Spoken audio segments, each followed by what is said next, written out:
Welcome to another master class on finding pro bono legal representation.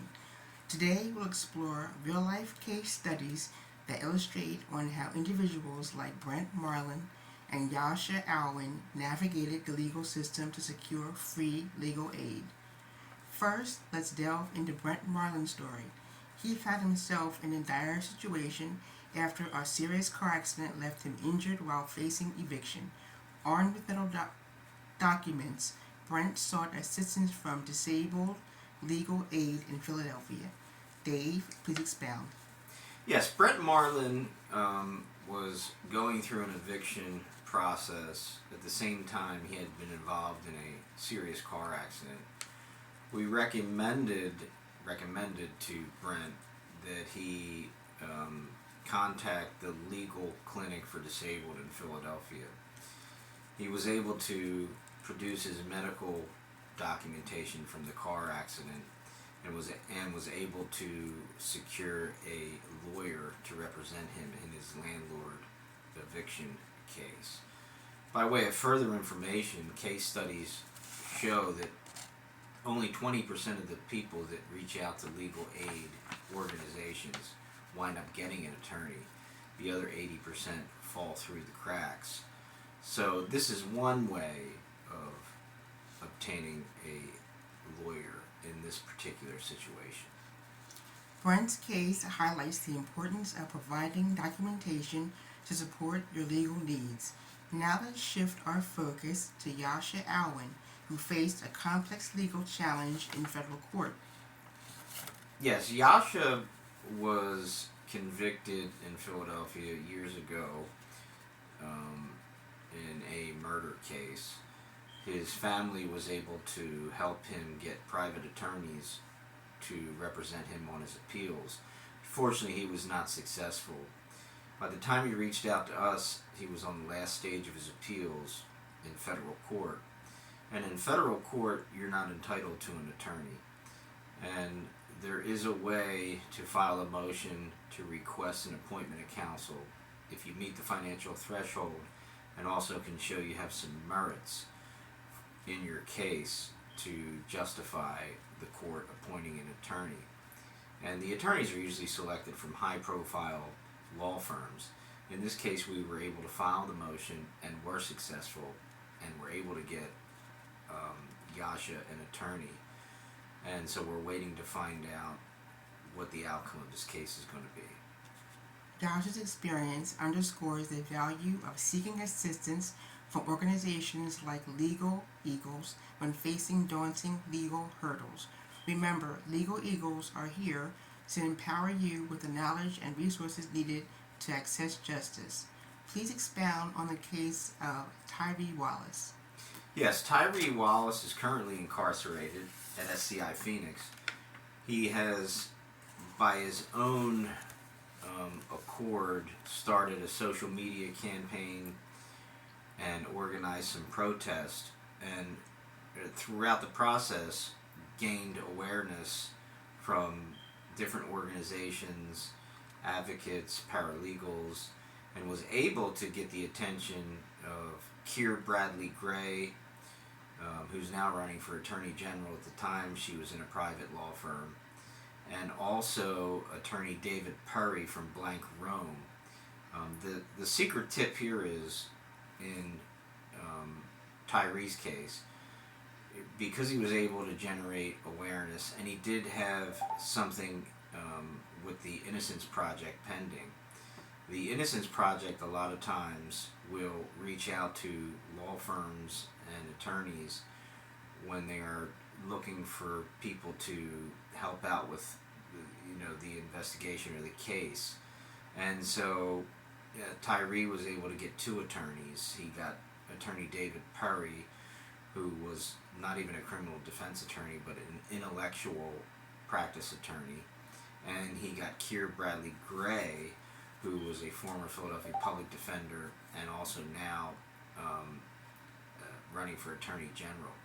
I want to play you a clip from a recent podcast that talks about Tyree Wallace, and you can find this on YouTube by punching in Tyree Wallace. I So first of all, just thank you for this, Julian. This is exactly what we need to do to be raising awareness of these issues. But my name is Keir Bradford Gray, and I'm currently a partner at a law firm, Montgomery McCracken, Wagner and Rhodes. But prior to that, I ran the city's of Philadelphia's public defender office.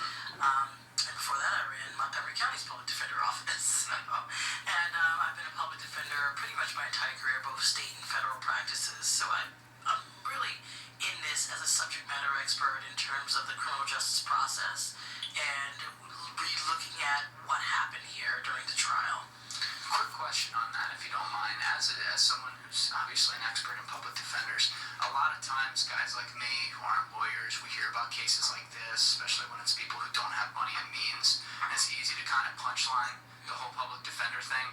Do you think that, outside the fact that it does help fill in people's constitutional right to an attorney, do you think that the public defender programs that you've been a part of actually had like effective attorneys who could do the job for their clients, or was that something that you were constantly trying to improve because it wasn't good enough? That's such an excellent question. And I would say this is, first of all, it's individual. Each attorney is going to go proactively and aggressively after the advocacy they need to. But it's also a resource thing too, right? So when you have people who have real serious cases where you need other experts to testify to help, bring about what happened, that's where you get the scarcity of the resources and the quality of the defense. I'd say most of the people that I've met are very well reasoned, very highly intellectual people that can look at a crime statute, look at a fact pattern, and be an advocate. But cases like this need much more than just a lawyer. They need an expert.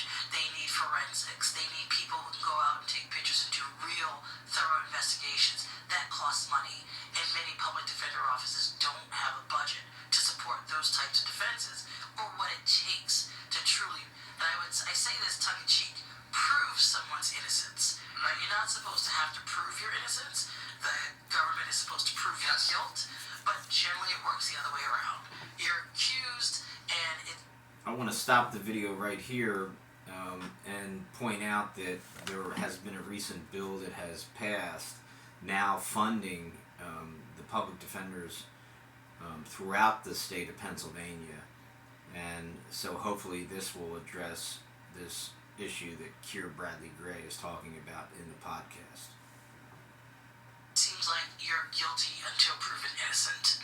We could definitely talk about that later. I agree wholeheartedly. It's like you pull any of these people after the fact when they do jury duty, they always say like, well, I assume they did something wrong because they're in there, right. Especially the more serious the crime. So that's a really good point. But before we get over to Dave, how did you get involved with Tyree? When did you meet Tyree? Yeah, so I was pulled into the case by a woman named Asada. And Asada had been talking with Dave for a very long time. Asada is a huge supporter of Tyree. And I know her through social justice, I guess, coalitions that she's been a part of. So she knew that I had done high-profile cases. I've challenged Larry Krasner on high-profile cases. Philadelphia DA. Yeah, Philadelphia DA. I was his counterpart on the other side. So as the chief public defender, we go kind of neck and neck on at least 80% of the cases that come to Philadelphia, through Philadelphia. And I'd like to weigh in. If you noticed, Keir Bradley Gray mentioned she was pulled into the case by somebody who was a social justice advocate. So this is the secret tip in Tyree Wallace's case. By generating the awareness on social media, people getting involved in his case, it led to him securing an attorney, and that's really how it all went. She just said, look, I need someone who understands the system, has the relationships with the players to really shed light on these things. But Larry also wanted a lawyer, a defense lawyer, who was well traversed in criminal law to make sure that we were raising the appropriate legal issues before he would be able to look at and review this case. So I talked to Asada. She was already working with Dave. Dave has been extremely invested in Tyree in this case, and we started to connect, and I said, you know what, let me take a look at it. And when I took a look at it, my heart dropped that this is where we are. We're in 2023 now, and we are still continuing to perpetuate this type of fraud against an innocent man. Horrible. So I agree to be a part of it. Well, I'm glad you came on board. It's been a huge help for Tyree, and hopefully we can add to that and get this taken care of. Absolutely. But Dave, as we alluded to, you are not a defense attorney. What kind of attorney are you? So I am an intellectual property attorney. So how does an intellectual property attorney end up on a highly criminal case? So it actually did begin with an IP origin. I've been at my law firm, Blank Room, since I was a summer associate, which was 25 years ago this summer. A few years ago, pre-COVID, actually, a request came through from the Innocence Project. The Innocence Project, looks to law firms and lawyers around the Philadelphia area for help. And an email came through and said, would anyone be willing to answer some questions for a client of the Innocence Project who had some IP questions? And what I learned is that Tyree Wallace had co-founded an organization called Man Up, an organization inside SCI Phoenix, State Correctional Institution, Phoenix, which is a bit of a misnomer. It's actually based sort of near Skippack, Pennsylvania, so outside Philadelphia. And he started this program, and he had questions about the naming, he had questions about the curriculum, he had questions about the materials, because the program was actually sort of it was a wonderful sort of self-help program run by the prisoners to, man up, to be better men. And they would tackle all kinds of topics from anger management to... So I want to point out here that Tyree had started a self-help program and then on his own accord reached out and was put in touch with this attorney and wanted to ask questions. Those questions led to a relationship and eventually David Perry signing on to the case. Fiscal responsibility, you name it, and it was a program. I knew nothing about the prison system, culture, organizations, how it worked. I'd never visited a prison before, or a federal prison, that is. I had done pro bono work, I think, one time before for a prisoner in a New Jersey state facility, but ultimately it was IP questions. I decided that I would go and meet with him. Needless to say, it's not easy to communicate with somebody who's inside prison, so it's cumbersome. It was just going to be easier to go there and talk with him, and so I did. What happened is that gradually, over time, I would say to Tyree, what's going on with your case? I don't really understand that area of law, that's not my area, but what's going on with your case, and what's the Innocence Project, what's the status? And I would learn more and more about it, but ultimately I learned a good year or so in, he just needed advocacy.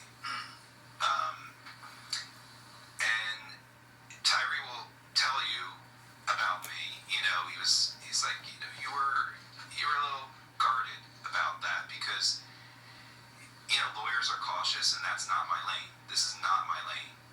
I did not know, what PCRA even stood for, which we'll get into, but I have to look up a lot of these acronyms. I have acronyms in my own space, but this was all new. So eventually I just sort of realized he needed an advocate and that I have to do the right thing, which is to be a conduit and a connector, whether it's to help Kier do what she has to do as the expert, the subject matter expert, as she said.